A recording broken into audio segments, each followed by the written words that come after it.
Jadi nama Gus adalah gelar non-akademisi yang memang didapatkan oleh seseorang karena itu berkaitan dengan keturunan. Jadi kalau gelar ustadz, gelar kiai itu bisa didapatkan seseorang dengan usaha. Dia belajar mengaji, belajar agama sehingga dia punya murid, dia berdakwah. Nah, itu ustadz ataupun kiai. Nah, kalau kiai, nah itu gelar yang mana orang tersebut sudah dituakan dan memiliki pesantren. Nah, kalau gelar Gus itu nggak bisa didapati karena memang sudah tersemat dari lahir. Biasanya itu adalah keturunan kiai ataupun menantu kiai yang memang basicnya di pesantren dan juga orang Jawa gitu. Itu Gus tuh. Ya.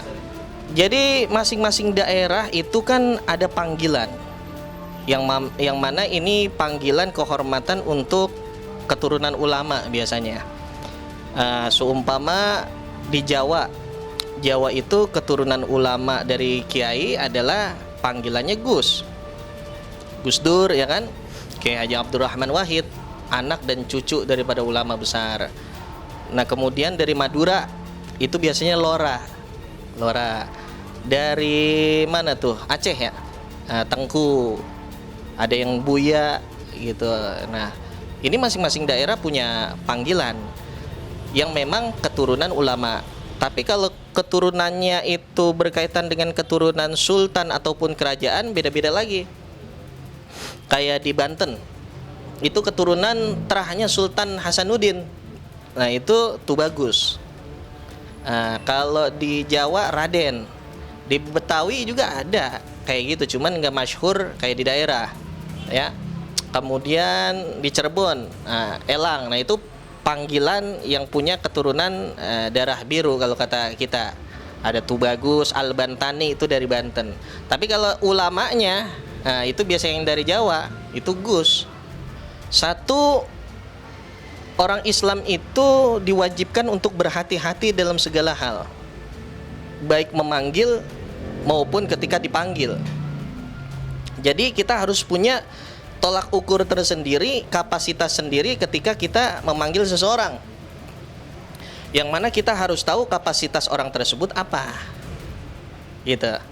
Kenapa saya katakan demikian? Rasulullah SAW bersabda, "Idza wusidal amru li ghairi ahlihi fantaziri sa'ah." Jika suatu urusan diserahkan kepada yang bukan ahlinya, tunggulah daripada kehancurannya. Kan gitu. Satu. Kemudian yang kedua, Nabi juga mengatakan gini, "Manintasaba ila ghairi abihi fahuwa mal'un."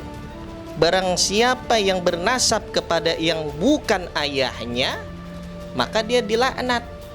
Nah, jadi kalau seumpama ayah kita bukan dari kiai, ayah kita bukan dari ulama, nggak boleh ngaku-ngaku kita anak kiai atau anak ulama.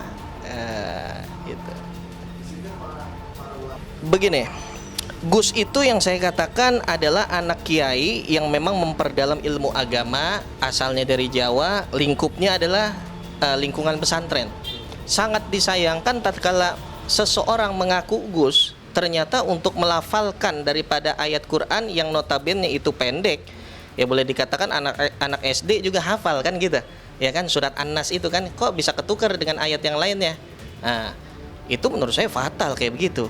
Dan jangan coba-coba kalau di dalam agama tuh nggak boleh yang namanya main-main. Man ahdatsa fi amrina hadza ma laysa minhu fahuwa raddun. Siapa orang yang mengada-ngada nih di dalam urusan agama Islam, kata Rasul sallallahu alaihi wasallam, fahuwa raddun, tertolak dia. Tertolak oleh Allah Subhanahu wa taala. Kalau menurut saya yang namanya kehidupan itu pasti ada pro dan kontra.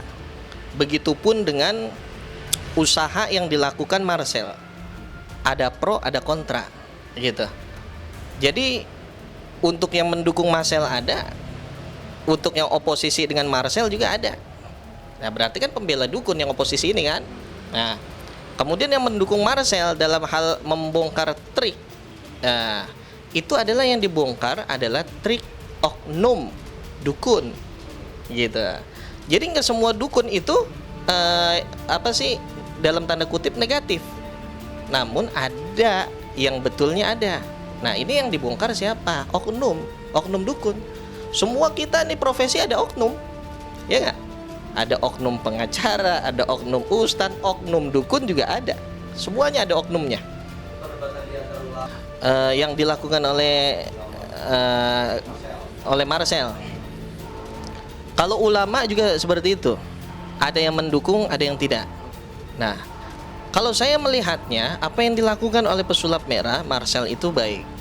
Karena yang dia bongkar adalah mengenai penipuan. Gitu. Jadi kalau kita menunjukkan segala sesuatunya di dalam kebaikan itu, di dalam Islam itu dapat berbuah pahala. Man dalla 'alal khair falahu mithlu ajri fa'ilihi. Barang siapa yang menunjukkan daripada suatu kebaikan, maka orang yang mengikutinya pun akan dia dapat pahalanya. Ada pahala jariah, ada dosa jariah. Nah, yang dilakukan oleh Marcel untuk tujuan memberikan pendidikan, mencerdaskan daripada bangsa ini, nah itu adalah suatu kebaikan yang nantinya apabila dia meninggal dunia, kan gitu, kita doakan nanti dapatnya pahala jariah gitu. Pahalanya terus menerus tuh, ngalir terus gitu. Saya melihatnya begini, yang disebut dengan dukun itu adalah seseorang yang menguasai pengobatan di bidang di luar medis, artinya non medis ya. Cuman sekarang diplesetkan dengan orang-orang oknum dukun yang so tahu tentang hal gaib. Padahal sejatinya yang paling tahu tentang hal gaib adalah Allah Ta'ala. Tugas kita meyakini, bukannya so tahu, meyakini adanya hal gaib tersebut.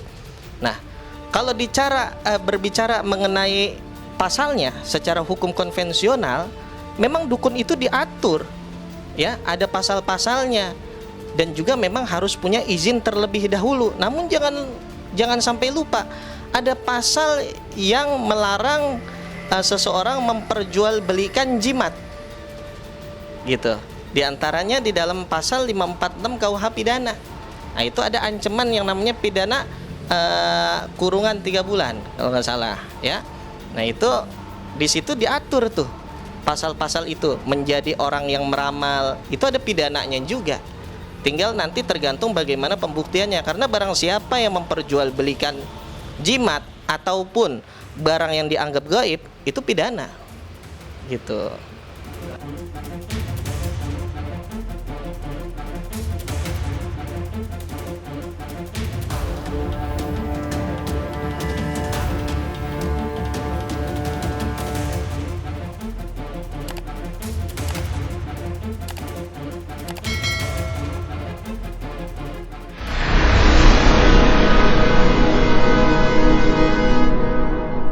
Jadi jangan lupa untuk subscribe Cumi Cumi. Ditekan ya tombol lonceng merahnya.